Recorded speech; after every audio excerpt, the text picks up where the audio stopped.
Hello, welcome to the interview here on France 24.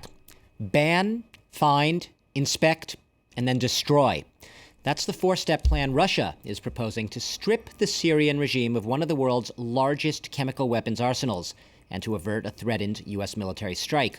Now, under the plan, which was reported in the Russian press, Syria would first join the ranks of countries that prohibit chemical weapons. It would then declare the location of those weapons as well as where they're made before allowing inspectors into Syria to examine them. And then there's the final stage, and this is the one that experts say is likely to be extremely tough in a country that's still in the grips of civil war. The inspectors would have to figure out how to destroy that arsenal of weapons. So if not mission impossible, as some skeptics suggest, mission almost impossible, that is the question I am putting today to my guest here in the studio with me, Camille Grand. Thank you for being here, Camille. Thank you for your invitation. Let me tell our guests who you are. You are the director of an independent think tank here in Paris, the Foundation for Strategic Research. You're also a specialist, really, in chemical, biological non-proliferation issues, security, disarmament issues. You've represented France in a lot of institutions on the European level, the global level, NATO. So you have a pretty good view of what's going on, I suspect, in Syria. You just heard me present the 4 points of that plan as reported right now by the Russian press. Ban, find, inspect, destroy. Syria is at war. Over 100,000 people have died in this war. How feasible is that from your experience, seeing chemical weapons destroyed? The plan in theory is the logical plan for a country joining the Chemical Weapon Convention. So you provide information about your stockpile, you allow inspectors into your facilities, and you start destroying them. Where it becomes extraordinarily difficult, and probably it's not enough under the current circumstances, is that Syria is a country at war. So there are very few examples of a successful dismantlement. Are there any? There are two cases in which we can look at lessons. One is the dismantlement of the Iraqi chemical weapon program after the first Gulf War. Right, it was already over. But the war was over. But it was enforced by a UN resolution, 687. It was a very intrusive regime with a special commission that was in charge of enforcing the plan, which I don't see in the Russian plan as it stands. The second example is the dismantlement of the Libyan chemical weapon program by a decision of Gaddafi in 2003. Right. This plan has started immediately under, it was negotiated with the US and the UK. It was negotiated and the country was not at war. But the country was not at war. And 10 years after the decision was taken, the destruction of the chemical weapon stockpile of Libya is not entirely completed. It's still going on monitored. A decade later. Yeah. Let me give you another example, Camille, and tell me what you think of this. Russia and the United States in 1993 agreed to destroy their own chemical weapons, correct? 20 years later, as I understand it, correct me if I'm wrong, they're still destroying them. They are still destroying them. That has to do with the sort of gigantic stockpiles that both the superpowers had. So the magnitude of the problem is different. Tens of thousands of tons of weapons. Yes, we're talking about tens of thousands of tons. When Syria, we're talking about 1,000 tons, which is already a huge stockpile, the largest in the Middle East probably. But it's still, the magnitude of the problem is slightly different. Where the plan could make sense is if the UN inspectors have full access, full monitoring, and have under a Chapter 7 resolution which allows them to have a highly intrusive behavior. We could first assess the situation in Syria, have a declaration, then start monitoring the chemical facilities and the chemical stockpile. You can do that with remote sensors such as cameras, seals, and so on, which should give a sort of minimum guarantee that they are not being used again. And then, of course, the destruction process That's where it gets tough. That's where it gets tough. You could, if the situation is slightly more stable, you could hope for a removal of them from the country, at least for the most sensitive chemical agents. You mentioned just now the words Chapter 7. Now that, for our viewers, is the charter in the UN, it's the convention in the UN Charter under which you have a threat of military force if the terms are violated. Can this be done without Chapter 7 in a resolution, in your opinion? Because, let's remember, the Russians want absolutely no reference to the use of force.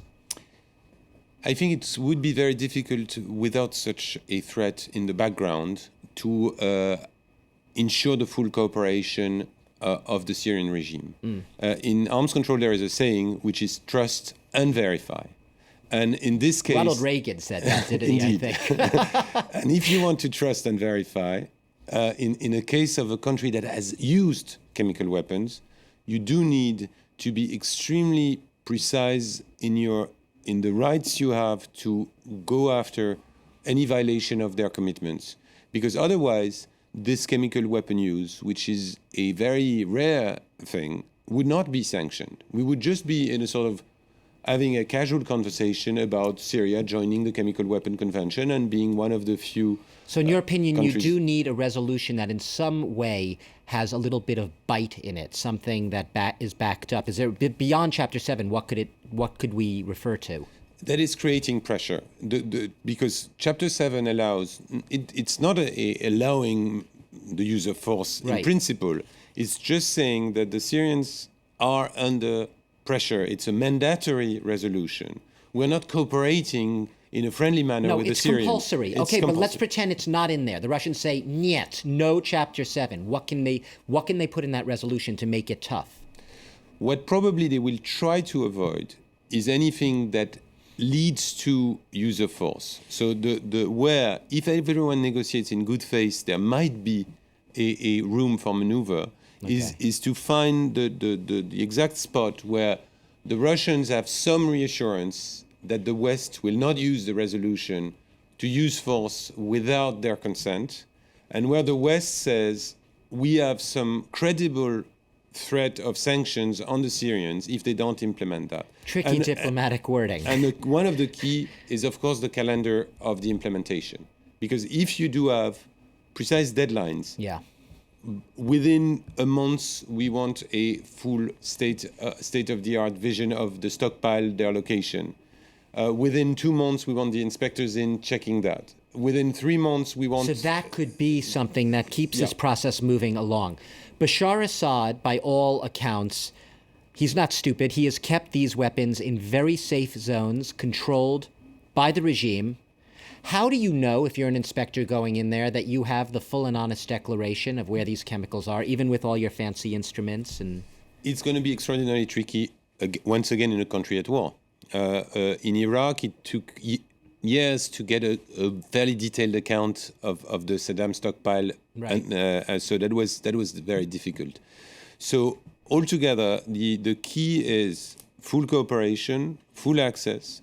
What the inspectors, which are very trained professionals from the Organization for the Prohibition of Chemical Weapons, the OPCW, what they will do is they will also use intelligence provided by whomever to help them raise questions that will be, if a facility that, let's say, US or French intelligence points at as a potential chemical weapon facility, they should be granted access into this. We can't rely on the so-called full declaration by the Syrians. So there's a mixture of intelligence to put the pressure on the regime to come clean.